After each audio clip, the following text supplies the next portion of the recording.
Drama के start में हम एक फीमेल टाइगर को देखते हैं जो जा रही होती है, लेकिन अचानक से खाई से नीचे गिर जाती है। जब निकलती है तो वो ह्यूमन में बदल चुकी होती है। कहती ये क्या, मेरे हाथ मेरे पैर, मैं कितनी खुश हूँ, बट दहाड़ना नहीं भूली थी। कहती है कि अब तो मैंने इतनी कल्टीवेशन की है कि फाइनली ब्यूटीफुल लड़की बन गई हूँ। लेकिन जैसे ही वो ये सारी चीजें बोलती है ना, तो उसके ऊपर थंडरबोल्ट का असर होता है। कहती है हेवन, ऑलरेडी मैंने 49 थंडरबोल्ट अपने ऊपर झेले हैं, अब आप और मेरे ऊपर कहर मत ढाइए। लेकिन दोबारा फिर से उसके ऊपर अटैक होता है और वो बेहोश हो जाती है। पता चलता है वो आ चुकी होती है ह्यूमन वर्ल्ड। यहाँ पर उसके दो बच्चे होते हैं। लड़के का नाम मिंग स्वान और लड़की का नाम मिंग मिंग। मिंग स्वान बोलता है कि मैंने मदर को पूरा एक बॉटल चूहे मारने वाली दवा दी है, पक्का वो मर गई होंगी। मिंग मिंग बोलती है कि सही कहा ब्रदर, आप तो ग्रेट हो, कम से कम हम लोग भूखे नहीं मरेंगे और ना ही ये हम लोगों को रोज मारेगी। लेकिन हाथ हिलने लगता है। कहती है ब्रदर, मैंने माँ का हाथ हिलते हुए देखा। वो उसके गाल पर हाथ रखता है, कहता है इम्पॉसिबल, ऐसा कभी हो ही नहीं सकता। जिसने एक पॉकेट दवा खाई हो और जिंदा हो जाए। उसकी आंखें खुल जाती है। कहती है अरे इसको होश कैसे आ गया। दोनों बच्चे पीछे हो जाते हैं। कहती है कि क्या शोर कर रहे हो, दूर हटो। लेकिन जब सामने देखती है कि वो किसी और ही दुनिया में आ चुकी है। कहती है अरे ये दो बच्चे, और मैं इनकी भला केयर क्यों करूँ, ये तो बहुत अच्छे लग रहे, पहले इनको खा लेती हूँ। जैसे ही खाने चलती है तो उसके सर में दर्द होने लगता है और उसे याद आता है कि वो कितनी बुरी माँ है, हमेशा ही अपने बच्चों को मारती थी। खाना अपने लिए बनवाती थी तो पहले खुद खा लेती थी, और अपने बेटे और बेटी दोनों को ही सिर्फ थोड़ी-थोड़ी बातों की वजह से पीटा करती थी। कहती है मदर प्लीज़ मेरे भाई के साथ ऐसा मत करो। जब प्रेज़ेंट में वो सोचती है कि उसकी माँ ऐसी थी, तो यहाँ पर कहती है कि क्या वो ह्यूमन वर्ल्ड में रहने लायक भी थी? वो ह्यूमन ही नहीं थी, वो तो डीमन थी। लेकिन मुझे इन बच्चों से नफ़रत है, मुझे बच्चों से ही नफ़रत है। यहाँ पर मिंग-मिंग बोलती है कि मदर तो जगने के बाद और भी पागल लग रही है। कहता हाँ, लगता है कि पॉइज़न ने गलत असर कर दिया है। कहती तुम दोनों मत बोलो ज़्यादा। यहाँ पर तभी 2 आदमी आ जाते हैं। कहते हैं कि इन 2 बच्चों को तुमने बेच दिया था, इसलिए हम लोग लेने आए हैं। कहती ले जाओ, इन लोगों ने मेरा बहुत कान खराब कर दिया। कहती है बेवकूफ़ कहीं के, मेरे से बहस करने आए थे।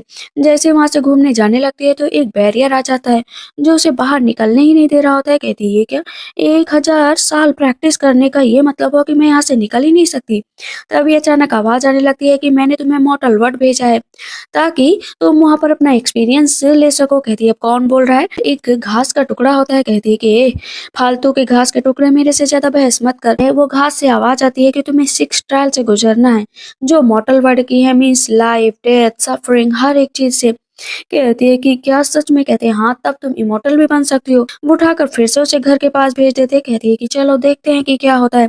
घर जाती है, उसका हस्बैंड बोलता है कि श्यामन मैं तुम्हें जिंदा नहीं छोड़ूंगा, मेरे बच्चे कहाँ पर है। कहती कौन से बच्चे, कैसे बच्चे, लंगड़े कहीं के, तुम्हें तो चलना भी नहीं आता। वो उसके ऊपर अटैक करने चलता है, लेकिन अटैक कर ही नहीं पाता, बल्कि उसके मुंह से ब्लड निकलने लगता है। कहती ये क्या, इसे 7 इंजरी फीस्ट है, मतलब सिर्फ ये 1 साल का मेहमान है, 1 साल के अंदर इसकी डेथ हो जाएगी। कहते मेरा हाथ छोड़ो। कहती है कि हाथ छोड़ दो, तुम तो मरने वाले हो, तुम मेरे बारे में सोच क्या रहे हो।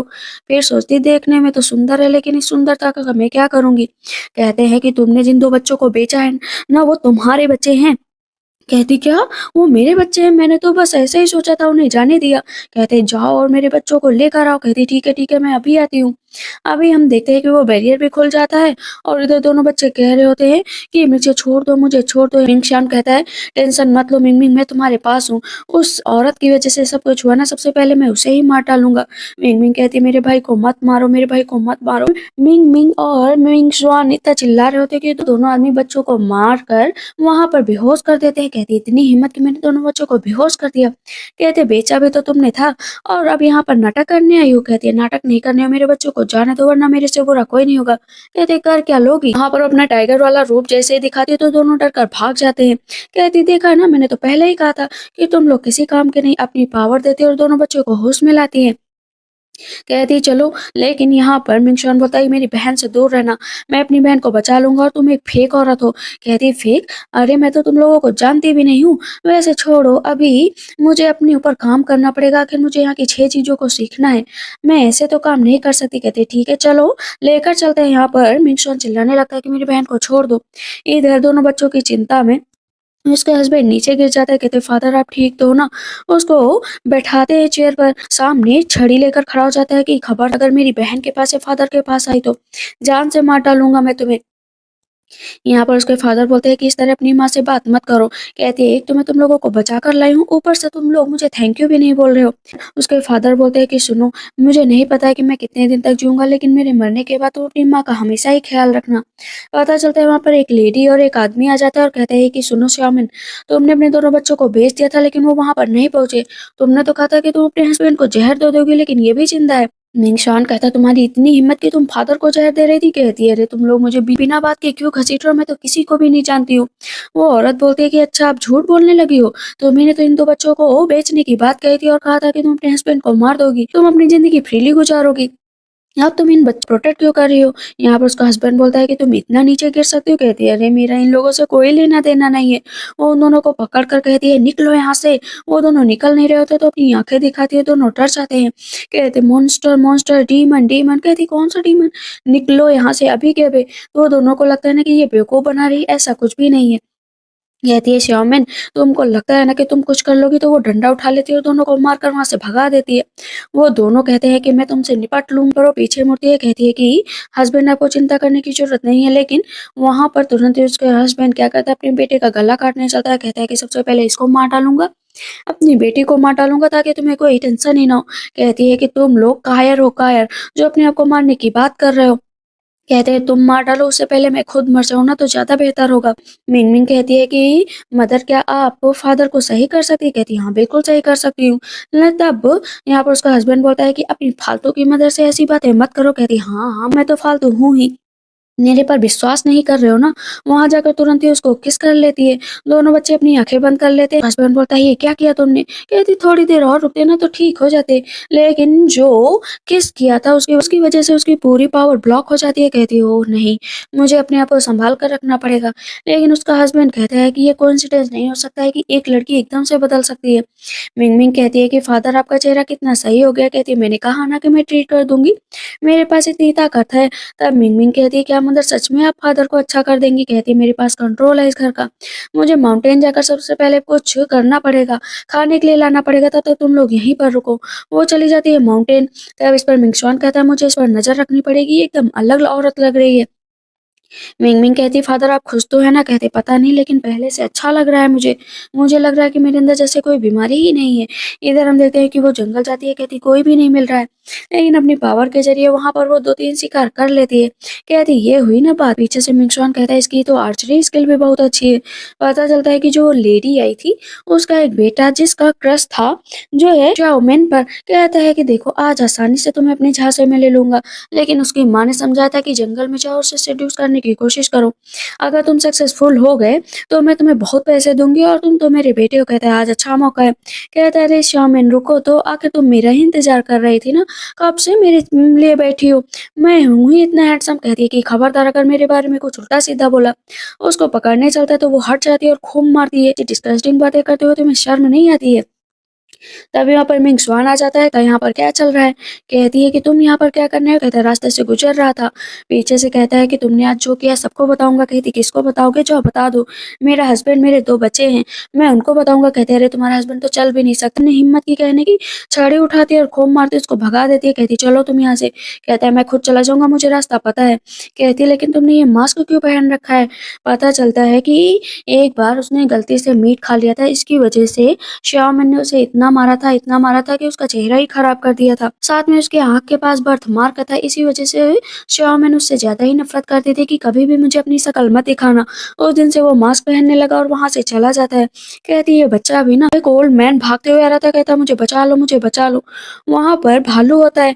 कहती है इस ओल्ड मैन पर अटैक क्यों कर रहे हो। कहता है इसने मेरे घर पर धावा बोला, वहां पर मैं आराम से सो रहा था, लेकिन मेरा घर भी तोड़ दिया। अब बताओ मैं कहाँ पर रहूंगा। कहती ओल्ड मैन आके तुमने इस भालू के साथ ऐसा क्यों किया। कहता है मुझे नहीं पता था, सच में नहीं पता था कि ये वहां पर सो रहा है। कहती है अच्छा फेवर कर दो, जाने दो इन्हें, एक बुढ़ा आदमी है, मैं तुम्हारे लिए दूसरा घर ढूंढ देती हूँ। वो बता देती है कि साउथ की तरफ जाओ, तुम्हें घर मिल जाएगा। कहती thank you so much. Old man कहता है कि वाह तुम तो भालुओं से भी बात कर लेती हो। कहती है हाँ थोड़ा बहुत। कहती है आप तो हर्ब लेने गए थे, आप डॉक्टर हैं क्या। कहते डॉक्टर ने, मैं मेडिकल डॉक्टर हूँ, मैं किसी भी चीज का इलाज कर सकता हूँ। कहती तब ठीक है, प्लीज मेरी भी एक हेल्प कर दीजिए, मेरे हस्बैंड चल नहीं सकते, क्या आप उनका इलाज कर सकते हैं। कहते हाँ क्यों नहीं, तुमने मेरी जान बचाई है, उसके बदले में तो इतना कर सकता हूँ। इधर हम मिंग स्वान को देखते हैं जो गली के बच्चे होते हैं ना उसे बुली कर रहे होते हैं कि उसकी शक्ल इतनी गंदी है, वो शक्ल दिखाने लायक नहीं है, पता नहीं मास्क क्यों उतारता है। सब उसे बुरी तरीके से मार रहे होते हैं और वो बेचारा वहां से भाग भी नहीं पाता है। तभी श्योमेन आ जाती है, कहती है कि क्या तुम मेरे बेटे को मार रहे हो, तुम लोग अभी बताती हूँ। सबको जाकर पीछे धक्का देती है, कहती किसकी इतनी हिम्मत की मेरे बच्चे को हाथ लगाया। तो एक लड़का बोलता है किसने हम लोगों की फिश चुराई थी, इसी वजह से हम लोग इसे मार रहे हैं। मिंग स्वान बोलता है कि मैंने कोई फिश नहीं चुराई, फिर मन में सोचता है कि भला इस औरत को मैं एक्सप्लेन ही क्यों कर रहा हूँ, ये तो मेरी हेल्प वैसे भी नहीं करेगी। मैं ऐसे ही बोल रहा हूँ। कहती है अच्छा तुम्हारी फिश शक्ल देखी अपनी, कभी फिश ला भी सकते हो, तालाब के किनारे तो जाते नहीं हो। कान पकड़ने लगती है कि आज के बाद से अगर मेरे बेटे को बोली किया ना तो तुम्हारा कान उखाड़ कर फेंक दूंगी, साथ में तुम्हें बहरा भी बना दूंगी। बाकी बच्चों से कहती है कि खा जाऊंगी। सब बच्चे वहां से भाग जाते हैं। कहती है कि आगे से ये लोग तुम्हें बुली करे ना तो मुझे बताना, मैं तुम्हें प्रोटेक्ट करूंगी। मिंगशॉन बोलता है मुझे यकीन नहीं हो रहा है। वो उसके मुंह से हाथ हटाती है, कहती है कि अपना चेहरा ढककर मत रखा करो। मिंगशॉन को इतना अच्छा लग रहा था कि उसकी माँ उसे प्यार कर रही है। जो फिजिशियन होते हैं बोलते हैं मैं इसका क्योर कर सकता हूँ। कहते हैं तब ठीक है, घर चलो, कुछ दिन रहो, सबका इलाज भी करो। जैसे मिंगशॉन सुनता है कि वो मेडिकल डॉक्टर है, कहते हैं कि प्लीज मेरे फादर की हेल्प कर दीजिए। घर जाते ही देखती है कि उसके हस्बैंड की हालत बहुत ज्यादा खराब हो गई है। तब यहाँ पर फिजिशियन बोलते हैं कि मुझे कुछ टाइम लगेगा, मैं इसे सही कर सकता हूँ। तब इस पर मिंगशॉन बोलता है कि सही में। कहते हैं हाँ, तुम दोनों बाहर जाओ, कोई भी अंदर ना आने पाए। उसके नफ्स देखते ही जान जाते हैं कि ये कोई मामूली इंसान नहीं लगता है, इसकी रियल आइडेंटिटी छिपी हुई है, क्योंकि काफी पावरफुल आदमी है। तो ये बहुत ही कठिन प्रक्रिया है। कहती है कौन सी कठिन प्रक्रिया। बताते हैं कि घोस्ट के 3 टन एक्यूपेंचर नीडल्स का उपयोग किया जाएगा, जिसमें से इसके बॉडी में जो पॉइजन है वो आधा पॉइजन अगर कोई दूसरा ले लेगा तो इसे बचाया जा सकता है। कहती इतनी सी बात, ये पॉइजन तो मैं ले सकती हूँ। वहां पर अपनी पावर का यूज करती है। कहते तुम्हें कैसे आता है, ये तुम्हें मार्शल आर्ट आती है क्या। कहती बस थोड़ा बहुत मार्शल आर्ट की टेक्निक मैंने सीखी थी। कहते ठीक है, तुमने इसकी पावर अपने अंदर ले ली है, लेकिन याद रखो कि मैं सिर्फ एक इंसान को बचा सकता हूँ, मेरे पास एक ही पिल है। कहती है मैं उसका क्योर कर लूंगी, बस आप मेरे हस्बैंड को बचाइए। कहती ठीक है, लेकिन इतनी देर में मुझे कोई डिस्टर्ब नहीं करना चाहिए। तभी वही लेडी आ जाती है, कहती है इस पूरे घर को तोड़ फोड़ डालो। वो घर पर एक सील लगा देती है ताकि अंदर कोई ना जाने पाए। बाहर निकलती है, कहती शोर क्यों कर रही बुढ़िया। कहती देखो देखो इस लेडी को देखो, इसके अंदर जरा सी भी मैनर्स नहीं है, इसने मेरे बेटे के साथ छेड़खानी की, उसे ड्रग दिया और उसके साथ रात बिताई। सब कहते हैं कैसी गिरी हुई औरत है, ऐसा कर सकती है क्या। कहती मैंने ऐसा नहीं किया और तुम लोगों के अंदर से बहुत बदबू आ रही है, निकलो यहाँ से। अपने बेटे को आगे कर देती, कहते हैं देखो देखो इसने मेरे साथ क्या किया है, इसने मेरा सब कुछ देख लिया, अब मैं कहीं का नहीं रहा। तो उसकी माँ भी नाटक कर रही होती है और सारे गाँव वाले भी यकीन कर लेते हैं कि हाँ सही बात है। मिंगशुआन आगे आ जाता है कि मेरी माँ ने ऐसा कुछ नहीं किया, बल्कि तुम्हें जंगल में मारा था। देखो देखो जैसी माँ वैसा बेटा, दोनों एक दूसरे का सपोर्ट कर रहे हैं। वो एविल औरत तो बहुत हंस रही होती है कि आज तो तुम्हें कोई भी नहीं बचा सकता। कहती आऊं क्या खाने तुम्हें, खा जाऊंगी ना तो बचोगे भी नहीं। तभी मुखिया आ जाते हैं, कहते हैं एविडेंस एकदम क्लियर है, तुम पूरी तरीके से पकड़ी जा चुकी हो, आखिर तुम शादीशुदा हो, एक आदमी को अपने जांच में कैसे ले सकती हो। तभी मिंगशुआन जाता है कि खबरदार मेरी माँ से दूर रहना, लेकिन उसकी माँ को जबरदस्ती पकड़ा जा रहा होता है तो दांत कट कर लेता है। वो औरत उठती है और हाथ में डंडा लेती है, कहती है कि सबसे पहले इस मिंगशुआन को ही मारती हूँ। मारने चलती है तो वहां पर श्याओमेन सामने आ जाती है और उसको पकड़ कर ले जाया जाने वाला था। तो उसका हस्बैंड आ जाता है, हिम्मत की मेरी वाइफ को जो है चोट पहुंचाए। दोनों हाथ पकड़ते हैं कि तो उसके अंदर की थोड़ी बहुत ताकत आ जाती है। यहाँ पर हम देखते हैं क्योंकि उसने आधा पॉइजन अपने अंदर ले लिया था तो उसे हील होने में टाइम लगेगा। वो जितना अपने हस्बैंड के साथ वक्त गुजारेगी उतनी जल्दी वो हील हो जाएगी। कहती है कि मुझे अपने हस्बैंड को बचाना ही पड़ेगा। वो एविल औरत बोलती है कि तुम अपनी वाइफ का कैसे सपोर्ट कर सकते हो, वो तुम्हें चीट कर रही है। कहते हैं कि अच्छा वो मुझे चीट कर रहे हो, तुम बताने वाली कौन होती हो। गोल्डमैन कहता है कि फालतू की बकवास मत करो। तब यहाँ पर श्योमेन कहती है कि तुम लोगों को लगता है कि मैंने इसे ड्रग दिया है तो चेक कर लो, फिजिशियन मेरे पास है, मेडिकल डॉक्टर ये चेक करके बता देंगे कि कभी इसे ड्रग दिया गया था या नहीं दिया गया था। एविल औरत बोलती है कि झूठा मेडिकल डॉक्टर है, भला मेडिकल डॉक्टर यहाँ पर क्या करने आएगा। लेकिन इतनी देर में ओल्ड मैन उसका हाथ चेक कर लेते कि ये झूठ बोल रहा था, इसको कोई भी ड्रग नहीं दिया गया है, इसके साथ तो कुछ गलत भी नहीं हुआ है। क्या मतलब बुढ़े ऐसे क्यों बातें कर रहे हैं। तो कहते हैं हाँ तुम बताओ तुम ऐसी क्यों बातें कर रहे हो। वहाँ पर शाओमेन कहती है कि देखो, देखो ये औरत मुझे कैसे बदनाम कर रही है, मेरा बच्चा है, मेरा हस्बैंड है और देखो मुझे इस तरह सबके सामने ला रही है। तो ये मेरे दोनों बच्चों को बेचने गई थी। कहती है झूठ बोल रही है, झूठ नहीं बोल रही, पीछे देख लो। पता चलता है कि राजा के यहाँ से सैनिक आ जाते हैं और उस एविल औरत को पकड़ कर लेकर जाते हैं, क्योंकि वो बच्चों को बेचती थी। सब कहते हैं देखो, चेहरे से नहीं लगती थी लेकिन कितनी खतरनाक थी, अगर शाओमेन थोड़ी ताकतवर ना होती तो आज मामला एकदम उल्टा होता। लेकिन पीछे उसका हस्बैंड ये देखकर एकदम समझ गया था कि जो सामने लड़की है ना, वो उसकी वाइफ तो नहीं हो सकती है। उसको जानना ही पड़ेगा कि आखिर ये कौन है। दोनों बच्चे तो बहुत खुश होते हैं कि उसको उसकी मदर मिल गई, प्यारी मदर। हम दोनों से प्यार करती हैं। उसका हस्बैंड बोलता है कि चलो दोनों लोग अंदर जाओ, मुझे इससे बात करनी है। कहती क्या बात करनी है, मैंने तुम लोगों को बचाया, तुम लोग थैंक यू भी नहीं बोल रहे हो। थैंक यू ऐसे नहीं, किसी और तरीके से बोला जाएगा। मिंगमिंग कहती है कि मदर कौन सा तरीका, मुझे भी बताओ। कहती मैं तो जिसमें कंफर्टेबल होंगी जाकर किस करने लगती है। मिंगमिंग कहती वाह क्या बात है। और अंकल दोनों बच्चों से कहते हैं तुम चलो यहाँ से। कहती जितना किस करूंगी मेरी पावर वापस आती जाएगी।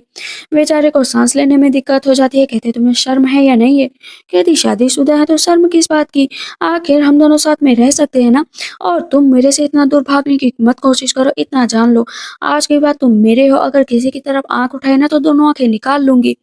और तुम इतने शर्मा क्यों रहे हो। कहते श्यामिन मेरा पीछा छोड़ दो, उसके मुंह से ब्लड निकलने लगता है। कहती ओल्ड मैन जल्दी आओ, देखो ना कि इसको क्या हुआ है। पता चलता है कि उसके बॉडी का पॉइजन निकला है। हाँ, बस कुछ ये दवाई ले आओ ताकि ये पूरी तरीके से ठीक हो जाए। लेकिन वो 10 टेल्स की होती है। कहती पैसे की टेंशन मत लो, देखो पैसा पीछे से ही आ रहा है। पता चलता है कि वही बच्चा जो बुली कर रहा था ना, उसकी डेथ हो गई है। उसकी माँ को तेज से चिल्ला रही होती कि मेरे बेटे को श्योमेन ने मार डाला। फिजिशियन चेक करते कहते हैं कि हाँ ये बच्चा अब नहीं बचाया जा सकता है। यहाँ पर हस्बैंड उसका कहता है कि सच में तुमने मारा। कहती है नहीं नहीं मैं नहीं मारा, मैं ऐसी बिल्कुल भी नहीं हूँ। कहते हैं ठीक है, जाकर ये मामला रफा दफा करो। उसकी भी माँ कहती है कि तुमने मेरे बच्चे को मार डाला, अब बताओ मैं अपने बच्चे के बिना क्या करूंगी। वो चेक करते हैं तो पता चलता है डेविल स्प्रिट ने उसे घेर रखा है। यहाँ पर उसकी माँ क्या करती है ना, मिंगमिंग का गला पकड़ लेती है कि अगर मेरा बेटा जिंदा नहीं बचा तो तुम्हारी बेटी को भी मार दूंगी। तो उसका हस्बैंड कहता है छोड़ दो छोड़ दो। कहती है कि अच्छा तुम मुझे मारना चाहती हो, मेरी बेटी को मारना चाहती हो, लेकिन मुझे नहीं लगता है कि तुम्हें किसी को भी मारना चाहिए, क्योंकि तुम सेल्फिश हो। ये तो साफ दिख रहा है तुम्हारा बेटा जिंदा है। फिजिशियन कहते हैं मैंने देख लिया ये बहुत ही ज्यादा बीमार है। कहती बीमार नहीं है, देखो ठीक है। उसके अंदर से डेविल स्पिरिट हटाती है। फिजिशियन कहते हैं वाह तुम तो गजब हो। उसको लेकर जाने लगती है तो सामने जाकर खड़ी होती है। कहती ऐसे नहीं जा सकती, तुमने हम लोगों की मेंटल हेल्थ से खेला है, इसी वजह से 20 सिल्वर टेल्स तो देने पड़ेंगे। कहती भला मैं तुम्हें क्यों दूं। थप्पड़ मार देती है कि देना पड़ेगा। कहती मैं नहीं दूंगी तो दूसरा थप्पड़ मारती है। कहती तुमने मेरी बेटी को जान से मारने की कोशिश की थी, अगर 20 सिल्वर नहीं दिए ना तो पुलिस को बुला लूंगी और जेल में बंद करवा दूंगी, तब क्या करोगी। कहती नहीं दूंगी। वो अपनी आंखें जैसे ही दिखाते तो दोनों डर जाती कि मॉन्स्टर मॉन्स्टर, यहाँ पर डीमन था। लेकिन फिर से उस औरत को लगता है कि उससे गलतफहमी हुई होगी, भला ये डीमन कैसे हो सकती है। कहती है कि तुम्हें पैसे देने ही पड़ेंगे वरना तुम्हारा बेटा कभी ठीक नहीं होगा, क्योंकि उसे स्पिरिट ने पकड़ रखा है। कहती है कि मेरे बेटे को बचा लो। कहती पहले मेरे दोनों बच्चों से माफी मांगो कि कभी भी तुम्हारा बेटा बुली नहीं करेगा। पहले तो नहीं मांगती है लेकिन अपने बच्चे को जिंदा देखने के लिए वो माफी मांग ही लेती है। तब यहाँ पर शोमैन कहती है कि क्या मैं इसको माफ कर दूं। दोनों बच्चे कहते हैं हाँ माफ कर दो। सबसे पहले वो साइन लेती है कि वो 20 सिल्वर देगी। वो उस लड़के को सही कर देती है। कहती है ले जाओ तुम्हारा बेटा एकदम सही है। मिंगमिंग कहती है कि मदर आपने सब कुछ फिक्स कर दिया तो कितनी अच्छी है। कहती है हाँ अब फादर का इलाज भी हो जाएगा और मैं तुम लोगों को प्रोटेक्ट भी करूंगी। ओल्ड मैन चले जाते हैं लेकिन इतनी देर में उसका हस्बैंड गला पकड़ लेता है कि तुम कौन सा मैजिक का यूज कर रहे हो और तुम कौन सी मॉन्स्टर हो मुझे बताओ ना। कहती है अरे गला छोड़ो तो तब बताऊंगी ना। कहती है कि देखो एक्चुअली मैं वो हूँ। तभी बादल गरजने लगते हैं और आसमान से आवाज आती है कि तुम अपनी आइडेंटिटी को रिवील नहीं कर सकती। कहती मैं तो उस दिन मर गई थी, फिर मैं जो है हेवन गई, हेवन में मुझे अंदर आने ही नहीं दिया क्योंकि मैंने इतने गलत काम किए थे। फिर उन्होंने कहा कि तुम इमोर्टल लौट जाओ, मैं तुम्हें कुछ मैजिकल पावर्स दूंगा, तब जाकर मैं ऐसी हुई हूँ वरना मुझे फिर से हेवन बुला लिया जाएगा। वो बोलने चलती है अपने बारे में लेकिन तभी थंडर स्ट्राइक का असर हो जाता है। कहती मैं आगे नहीं बता सकती हूँ। वो उसके कान पर किस करने लगती है। कहती दूर हटो। वो बाहर निकल जाती है तो वो कहता है कि मैं तुम्हारे बारे में पता लगा कर ही रहूंगा। रात में सोने चलता है तो बगल में आकर बैठ जाती है। कहता है निकलो यहाँ से। कहती है हम दोनों शादीशुदा है, कम से कम मैं यहाँ पर तो लेट ही सकती हूँ ना। कहते हैं नहीं नहीं नहीं निकलो यहाँ से। कहती है नहीं नहीं नहीं मैं यहीं पर लेटूंगी, आखिर मैं अपने हस्बैंड के बिना कैसे लेट सकती हूँ। वहाँ पर दोनों सो जाते हैं, रात को उसकी तरफ देखने लगता है। कहता है प्रिटी भी है, क्यूट भी है, लेकिन मुझे इसकी आइडेंटिटी के बारे में तो पता करना ही पड़ेगा। और इतनी देर में जो श्योमेन होती है ना, उसको रात में सपना आता है और एक बहुत तेज से मुक्का उसकी आंख पर मार देती है। सुबह होते ही कहती है मुझे माफ कर देना, मैंने कुछ ज्यादा ही तेजी से मार दिया। लेकिन ओल्ड मैन अब वहाँ से जाने का सोच लेते हैं। कहते हैं मैं जा रहा हूँ, मैं तुम्हें ये बुक दे रहा हूँ, अकेले में पढ़ना, साथ में मैं तुम्हें ये दवा दे रहा हूँ, तो तुम अपने हस्बैंड के मसाज कर देना, तुम्हारे बेटे के लिए आँख की दवा धीरे धीरे लगाना, वक्त के साथ उसका दाग भी मिट जाएगा। मन में ओल्ड मैन सोचते हैं कि मैं तुम्हें ऐसी दवा दे रहा हूँ ताकि तुम दोनों अपना साथ में वक्त बिता पाओ और एक दूसरे के हो जाओ, बाद में मुझे माफ कर देना।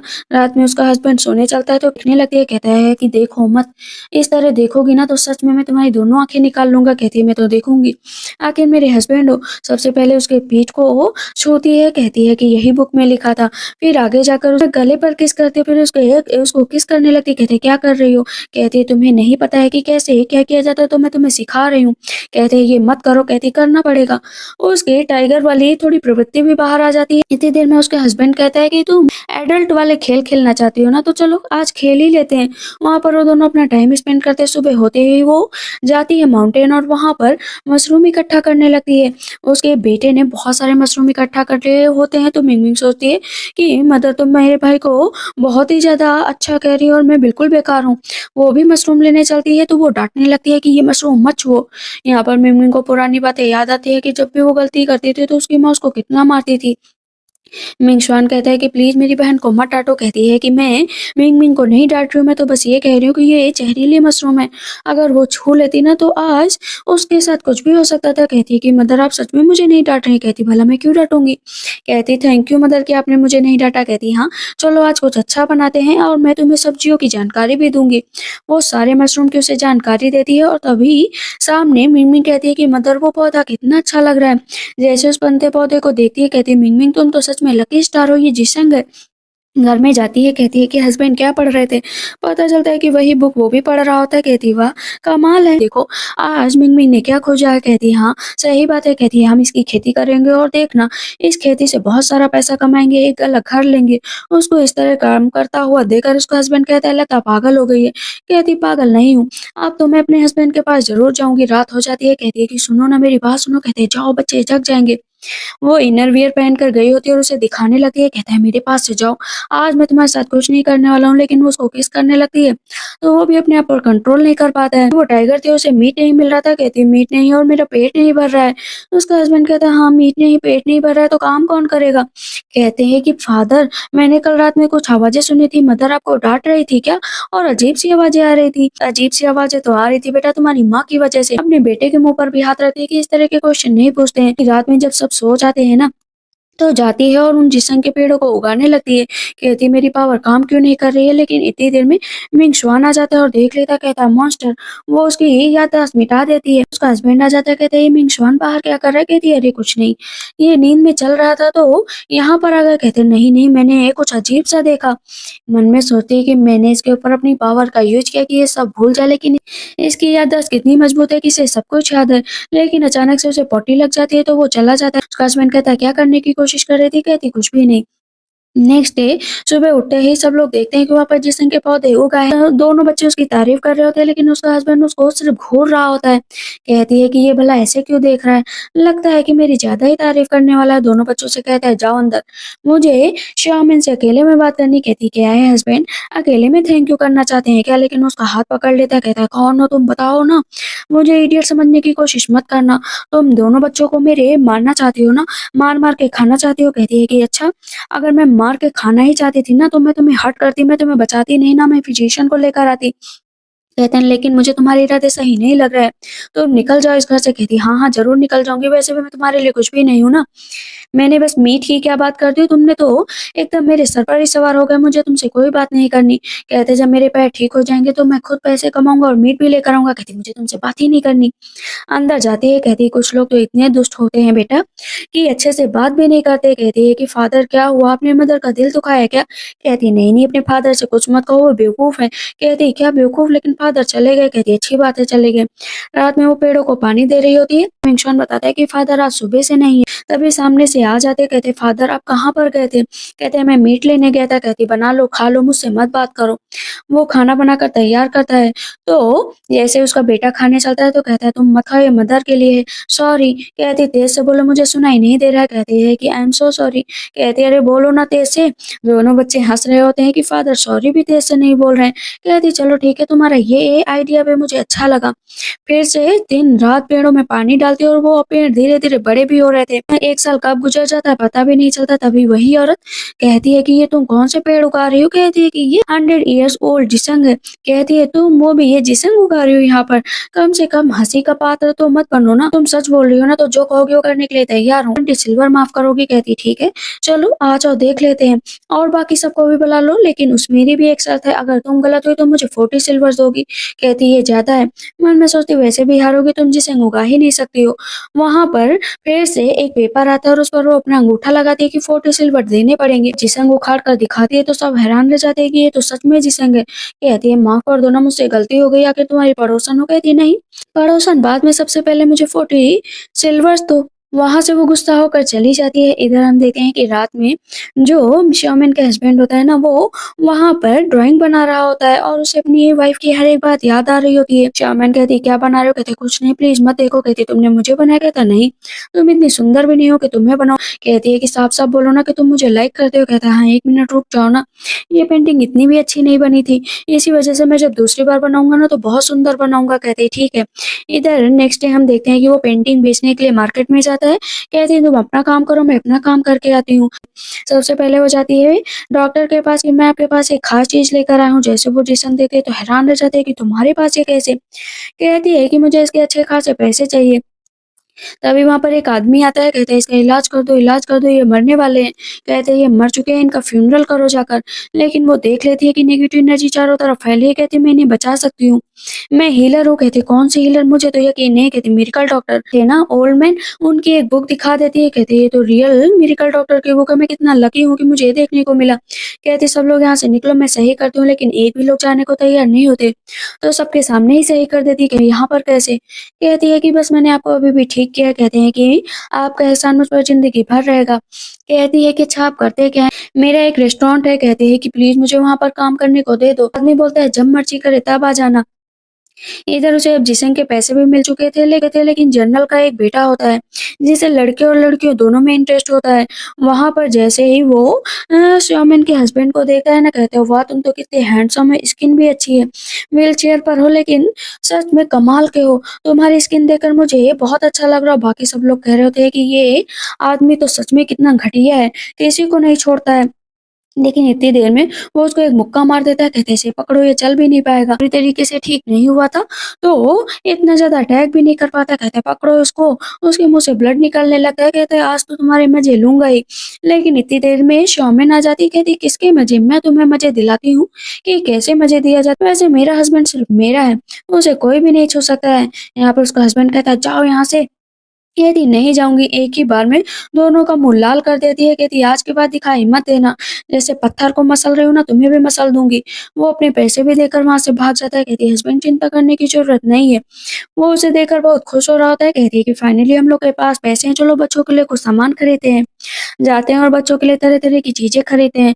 एक हेयर पिन देखती है। कहती है कि हस्बैंड तुम्हारे ऊपर भी अच्छी लग रही है। कहते हैं मैं औरत थोड़ी ना हूँ।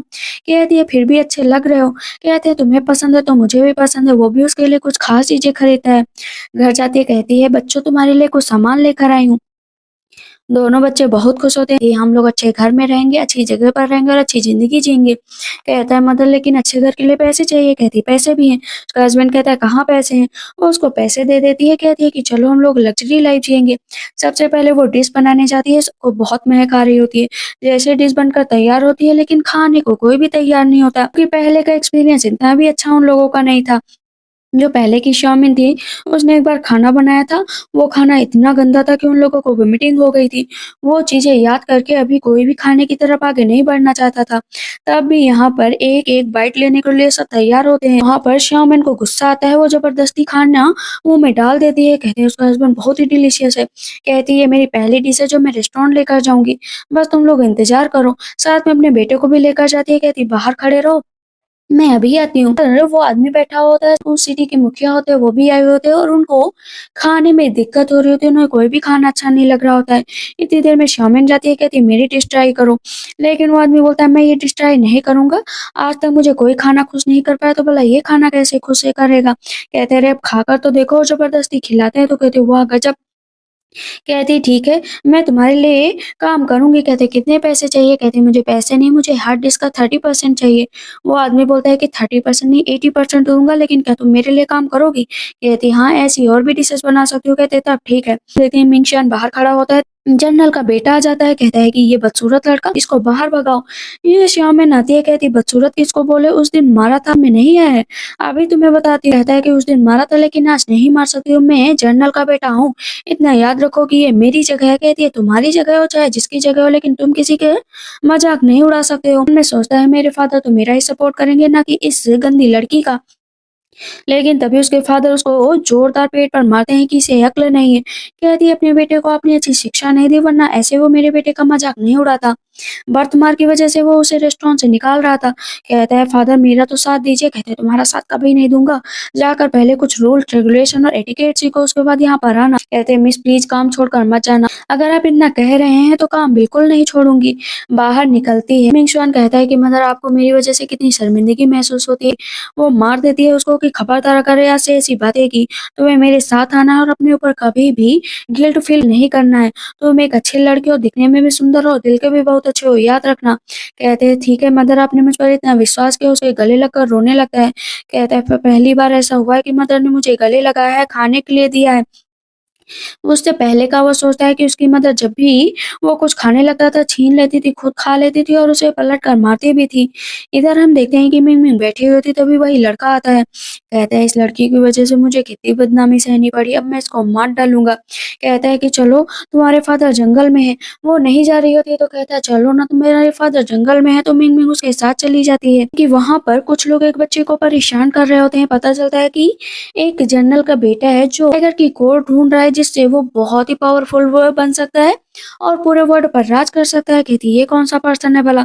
वो जाकर उन लोगों को रोकती है, कहती खबरदार आज के बाद यहाँ पर दिखाई देने तो अच्छा नहीं होगा।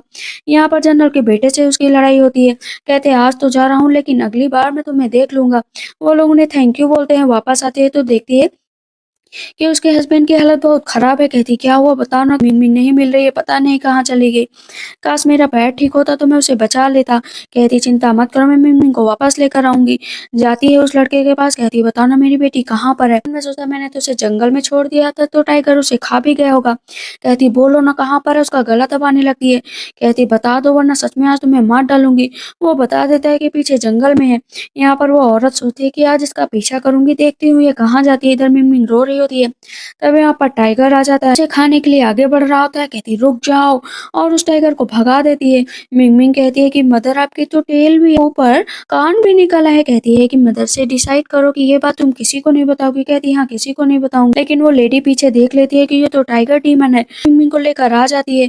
कहती है कि मैंने उसे बचा लिया, तुम्हें डरने की जरूरत नहीं है। उसका हाथ पकड़ लेता है। कहता है याद रखो कि आज के बाद से हम दोनों अच्छी जिंदगी गुजारेंगे। दोनों बैठकर खाना खा रहे होते हैं। कहती है मुझे मीट बहुत पसंद है। कहते हैं ठीक है ढंग से खाओ, मीट तुम्हें दोबारा मिल जाएगा। तभी वही लेडी आती है। वो देखने आई थी कि उसके कान और उसकी पूंछ उसके पास है या नहीं है। कहती कल जो मेरे बेटे ने किया उसकी वजह से माफी मांगने आई हूँ। लेकिन देखती है कि उसके कान भी नहीं है, उसकी पूँछ भी नहीं है। कहती है कि कान नहीं है लेकिन इसकी पूँछ पक्का होगी।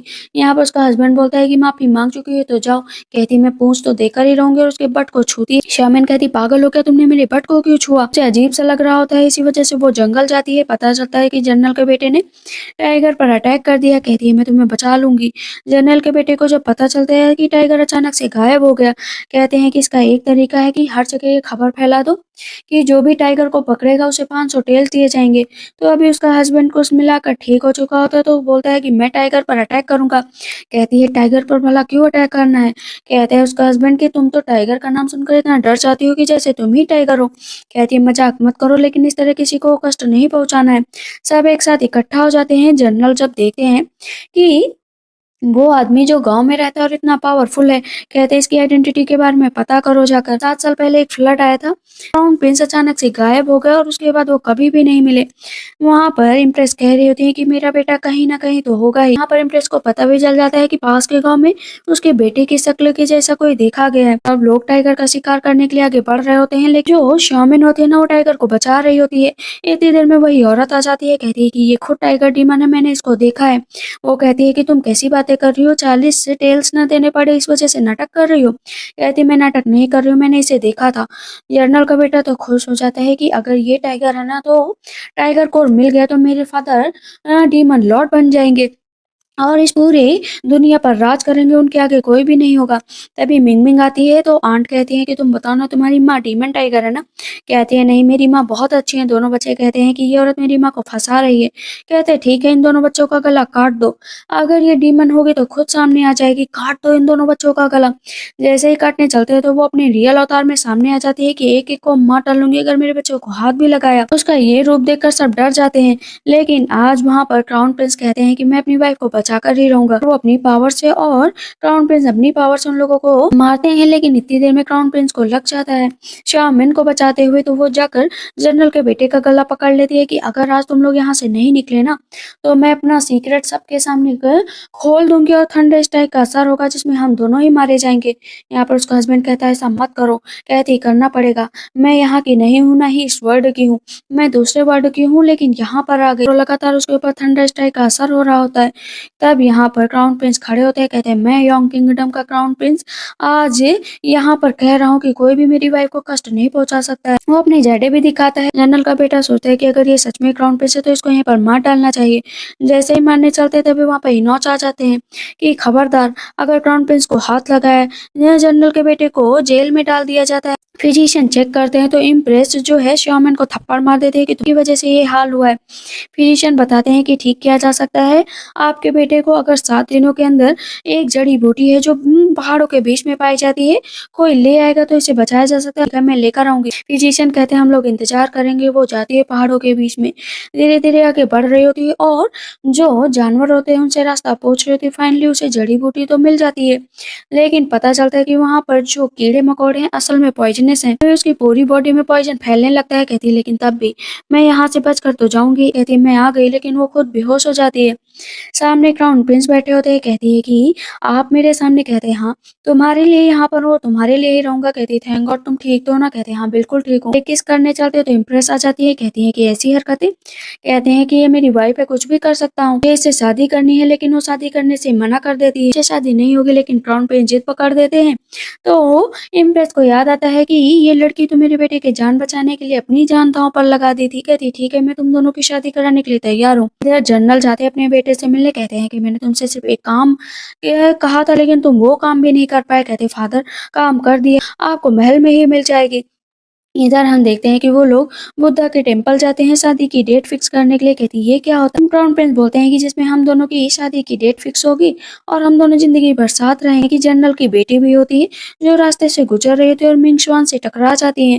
1 साल पहले वो जंगल गई थी, तब वहां पर अचानक से बेहोश होने की वजह से मिंग शुआन के घर पर ही रुकी थी। तब जो शाओमिन थी ना, उसकी हालत बहुत ही बेकार थी। वो अपने बेटे को बहुत प्रताड़ित करती थी। तो एकदम गरीब लड़का है और यहाँ पर क्या कर रहा है? वहाँ पर जेडे गिरता है। कहती नकली जेडे है, लेकिन दूसरा जेडे गिरता है तो उसे पता चल जाता है कि ये क्राउन प्रिंस का बेटा है। क्राउन प्रिंस मुझे तो उसके पास जाना चाहिए। जाकर उसे सेड्यूस करने की कोशिश करती है। कहती तुम मेरे हो, मेरे ही रहोगे।